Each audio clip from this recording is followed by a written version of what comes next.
Hi, I'm Mark Oliver with the National Shooting Sports Foundation. I wanted to welcome you back for a quick update. We're going to be talking about National Shooting Sports' new initiative, Operation Secure Store. We've partnered with the FBI to be able to kind of combat it back against some of the smash and grabs that we've seen happening in a lot of the FFLs across the nation. With me today, I've got John Bocker, one of our consultants, and we've got John McNamara, our Senior Director of Retail Services. Great, guys. Thank you so much for joining me today. So real quick, let us just kind of start with the genesis of Operation Secure Store. Why did the National Shooting Sports Foundation feel the need to step up and do this program? Well, I think one important thing to point out is we've had elements of this program going on for a long, long time. This is something that our members really asked us to do. You know, we've gone out and created relationships with service providers that install security camera systems, smash-proof window film, or smash-resistant, I should say, and several other things. But really, over the years, all these individual pieces came together to make up this overarching program of Operation Secure Store. Putting all those pieces together, meeting our members' demand to help them make their stores more safe and become a less attractive target to potential burglary or theft is just one of the few things we can do to help our folks. And we've also spent a lot of time working with the ATF over the years doing joint workshops, whereas they may talk about compliance, but we'll, as experts in watching industry trends, talk about the security to the same captive group of FFLs and firearm dealers that would be at our workshop. So it just seemed like a natural program to put together. So when we're trying to explain Operation Secure Store to our folks in the industry, we know that there's a couple different components. John, you want to kind of walk us through? I mean, we have a legislative aspect to it, we have the law enforcement aspect to it, and we have the retail aspect. Yeah, for our retailers and ranges, the most important piece is education. You know, there's no one single solution that we're going to be able to educate somebody on that's going to stop these things from happening. It's all the different elements of the program, layering security that's going to prevent most of these things from happening, and maybe get those folks to look somewhere else to do that burglary or do that robbery and not one of our member locations. Really the urgency behind this, we look at some of the statistics from over the years. Over the last 5 years, we've seen burglaries or robberies over 267% rise, and burglaries 71% rise over the last 5 years. So something needed to be done. As the National Shooting Sports Foundation, we're proactive, and so we're getting out there, we're taking all these programs and getting our folks educated. Some of the seminars that John's actually personally hosted have been really successful. We've had over 20 in the last year, 1,300 attendees, and just a tremendous response. We've had the members ask us, and non-members ask us, where do I get this information that you're training and teaching to? And with the increase, a year-over-year increase in burglaries and robberies, I think we decided it was just great to go after the whole community, just not NSSF members, to say what tools and resources can we provide to the whole FFL community. So hence the new program. Sure. So, I mean, we know that part of this program, obviously, is some of the things that we have been doing. The matching rewards program with ATF, up to $5,000 match for the information that leads to a conviction for somebody who is suspected of one of these burglaries or thefts. In addition to that, we also have some of the legislative aspect we pursued last year with the last Congress, and we hope to see introduced again in this next Congress, the FFL Protection Act, which will bring mandatory minimum sentencing to those who are convicted of these crimes at the federal level.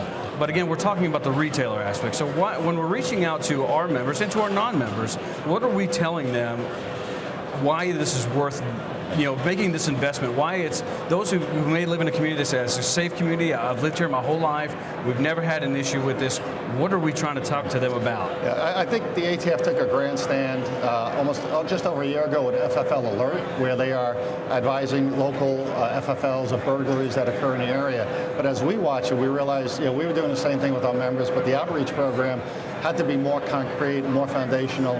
So we talk about we get back to basics as far as security goes with retailers or manufacturers and distributors, but more the retailers, because they're well known, the criminals know where they are, they know they're not there in the evenings, we close retail shops at night. So our goal was to create the education and the information and make it available to all gun dealers around America as to how to increase your security layering from the curb, looking in. We look at it through. We know we do the investigations and help our members with upgrades and recovery after a burglary.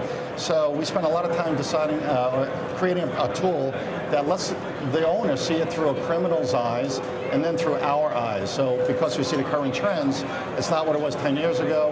We have a lot of smash and grab burglaries today, a lot of juvenile gang members participating in these acts. So it's really taken, it's evolved into something that if we don't get the education out there and the tools in place across America, we have a tough time dealing with it one-on-one or region by region. Now it's a broadcast across the country. And one of the, really just two of the major vehicles to get that information out, we're doing a massive industry mailing. This is to members and non-members. All these concepts that we're discussing here are going to be put together going out to over 40,000 FFLs, so they can start to read about some of these basic concepts of layering security. They can look at the real statistics that the ATF and FBI are reporting, so it makes it a little more real for them. Nobody ever thinks burglary is going to happen to their business, right? But this, it's not if, it's when, if you don't prepare. So you have to prepare. And another strong element is the site visit program that our members have a discounted access to our expert security consultants for a site visit at a very affordable rate. So they'll actually go to your store, walk through all the different elements, and help you build your plan, which is really fantastic. And that's been real beneficial to the owners, even those who thought they built great security programs into the new construction, or maybe they upgraded or renovated. Usually we can find a gap in the program or gap in the security that just gives them more peace of mind. And it might be a small investment, might be a larger investment, but we know what's happening and where it's occurring and how to prevent it. So this program has really allowed them to actually feel more confident and prevent burglaries from happening in their place of business. So we've seen the pattern in some of these. We're not talking that these are all going to be small mom and pop gun shops. We've seen that even some of the big box stores have been victim of these crimes. So when we're going in and talking to these retailers and having these walkthroughs, what is the feedback that you're getting, and what are some of the things that you're able to explain to even the smaller retailers who may not be able to afford all the big elaborate security systems? Right, and most of the consultants we have with NSSF, security consultants, have either been we have been with big box. So it's really interesting to go back to our colleagues who we were in the industry with prior, the firearms retail industry, and actually look at the programs to find out they're antiquated. The big box retailers are in the news, and they're finally calling on us to say, we've been doing the same thing for 15 to 20 years, but we don't want to be in the news, and we don't want our guns on the street. We want to, public safety is everyone's primary concern here. So there's all these different reasons why they are calling us to say, how can we look at our security programs in a different way? And we've come up with the assessment program, which allows this big guy, little guy, small guy, medium-sized, mom and pop, home-based businesses to actually assess where they are, how much layering they have in place. And it's all about slowing the criminal down. We need a 2 to 3 minute time lapse to allow the police to arrive, the alarm system to work.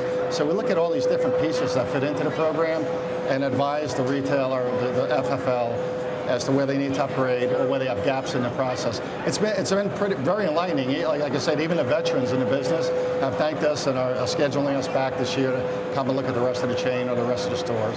That's incredible. John, I think you were getting ready to try to add some of the feedback that you're hearing.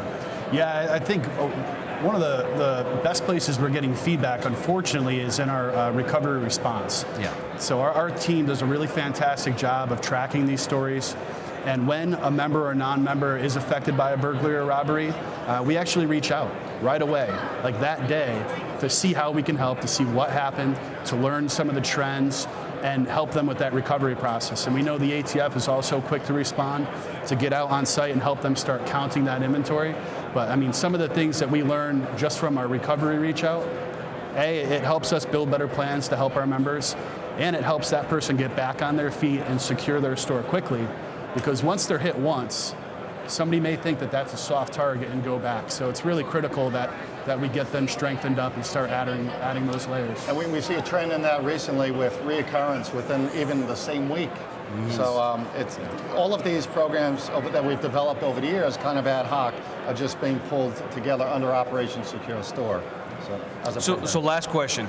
Where can retailers, where can members, non-members find information on how they can get involved more with Operation Secure Store and get you, John, get your folks out here to take a look at their stores? So on the NSSF website, there's a member hotline where they can call in with urgent needs.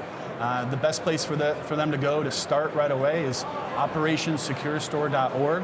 What they'll find there is a risk and security self-assessment where they can actually walk through their store themselves and start to answer some of the basic questions about their security plan.